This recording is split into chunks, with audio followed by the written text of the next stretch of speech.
What's up guys, Part-Time Gamer Dad here. We haven't done a video like this in a little while, but I got some exciting news. So apparently, nowhere that I've checked at GameStop, this place by me called Doc's Video Games, which I've shopped at a few times, nobody takes the PS VR2. I can't seem to sell it online, but the cool thing is that I just called GameForce, our friends at GameForce, who hooked us up with many different things in the past.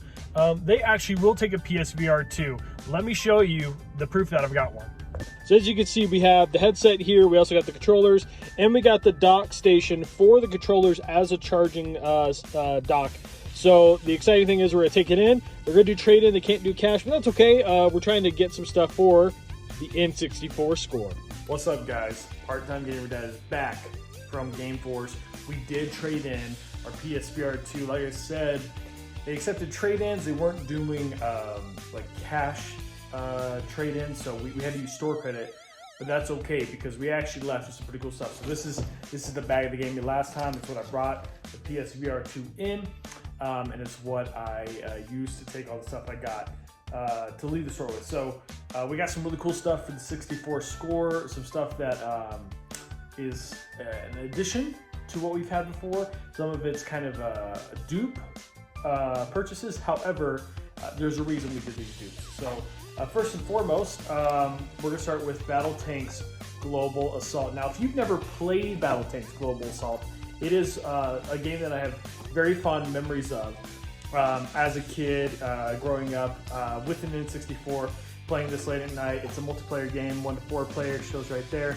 But it's just a lot of fun. These graphics look very different from what I remember.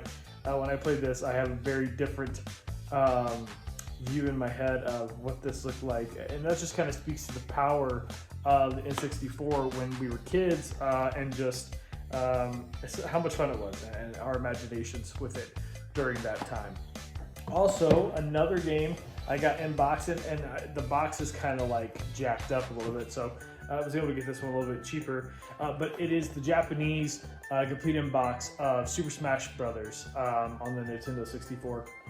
I already have Super Smash Brothers on the N64, but to have the box with it is pretty exciting. It's one of the games that I really wanted to get a box with. Like I said, it's got some damage, but the really cool thing about this one is it actually also comes with the manual here. So it's still got that included, which is really sweet. But it's also got this really cool like instruction, I guess like a controller mapping. Here's the controls, here's how you do some of the different moves. So that's really cool, and I think I've never seen anything quite like this separate from like just a normal instruction manual or guide. So that's really cool, and I was really excited to get that. I'm not particularly terribly excited about this, but I love wrestling. Obviously, you can see I got an LA Knight shirt on. If you watch one of my old wrestling videos on this channel, you know I love LA Knight. Finally got one of the shirts. But AEW Fight Forever, and I've seen a lot of videos on it. I haven't played it myself, but I think this will be really fun to play for like half an hour and then probably never pick it up again. I don't know. There's something just about that game. Seems a little off to me. Hopefully it gets better over time. I know it's very limited content within the game. This one was kind of a crazy find. Now this is not director's cut or sculptor's cut, but this is Clay Fighter 63 1/3. So the really exciting thing about this was that we were just able to get it. No money to us because the trade credit covered all this stuff.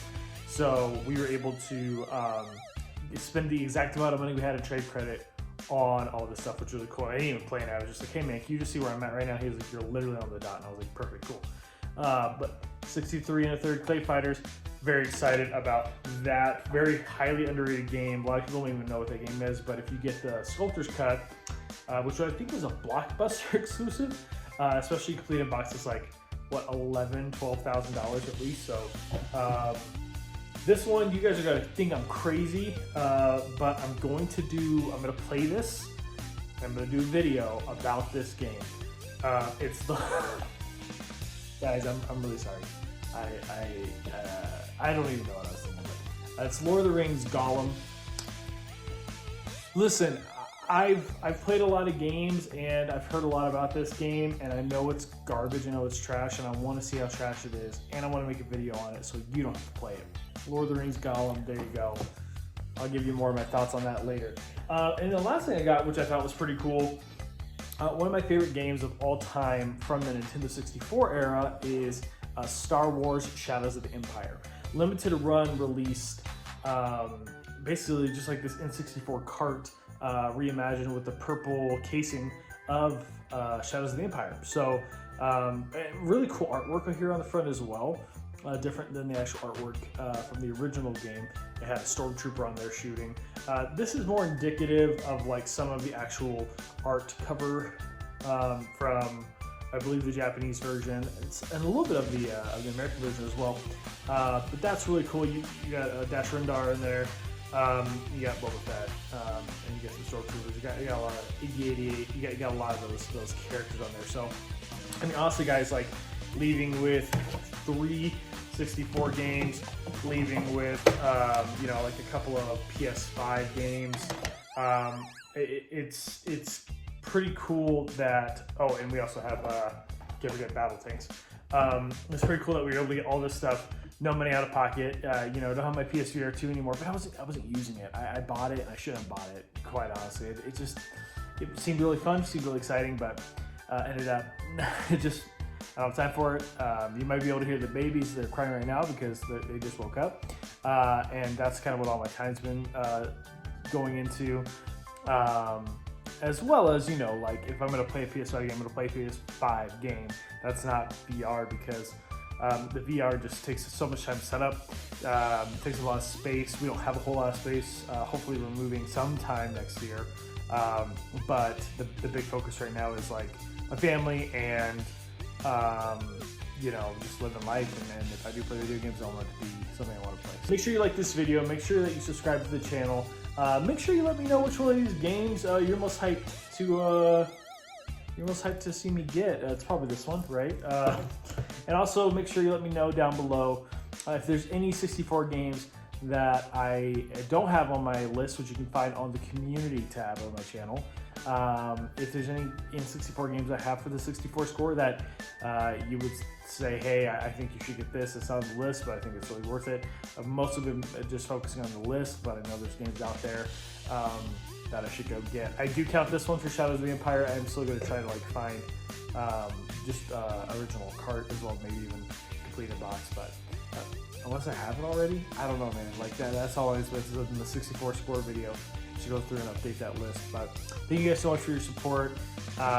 We are closing in on 1,400 subscribers, which is crazy. I didn't even know if we would get 1,000 by the end of this year, but the fact that we're almost at 1,400 by the end of September, which is really like 6 months since we really tried to like give this channel a fair shake, that's huge. So thank you guys so much.